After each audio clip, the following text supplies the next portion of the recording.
Welcome to Ridhima kitchen. வாங்க இன்றைக்கி நம்ம வீட்டு ஸ்டைலில் ஒரு டயட் சலாட் பார்க்கலாம். நான் ஒரு குக்கும்பர் தோல் சீவி கட் பண்ணி வச்சுருக்கிறேன்.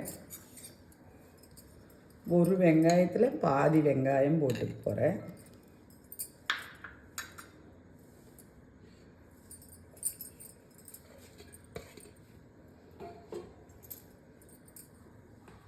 ஒரு வெள்ளைப்பூண்டு பொடியாக கட் பண்ணி வச்சுருக்கேன்.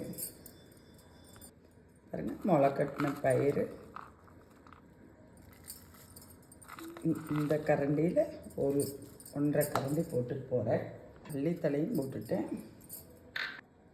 பெப்பர் பொடியும் ஒரு 1/4 ஸ்பூன் போட்டுட்டேன்.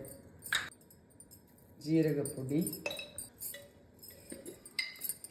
பாருங்கள், ஜீரகப்பொடி இந்த ஸ்பூனில் 1/4 ஸ்பூன் போட்டுட்டேன். ஒரு பிஞ்சு செலமன் பொடி போட்டுட்டேன். நான் ஒரு 2 டீஸ்பூன் இதில் நான் எடுத்து வச்சுருக்கிற தயிர் அந்த முதல்ல காமிச்ச ஸ்பூனும் கரெக்டாக இருக்கும். அதை நான் இதில் போட்டு போகிறேன். போட்டு எல்லாம் கலந்து பாருங்கள். இந்த சல்லடுக்கு தேவையான அளவு உப்பு, பிங்க் சால்ட் போட்டுட்டேன்.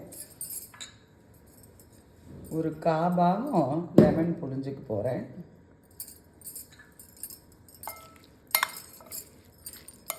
இது நல்ல ஒரு ஹெல்த்தியான டிஷ்ஷுங்க. நல்ல டயட் எடுக்கிறவங்களுக்கு நல்ல ஃபில்லிங்காக இருக்கும்.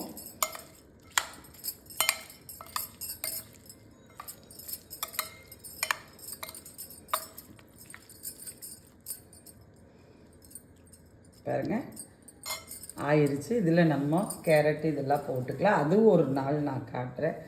வாங்க நம்ம வீட்டில் ஒரு டயட் ரெசிபிக்கு சாப்பிட்லாம். நன்றி, வணக்கம்.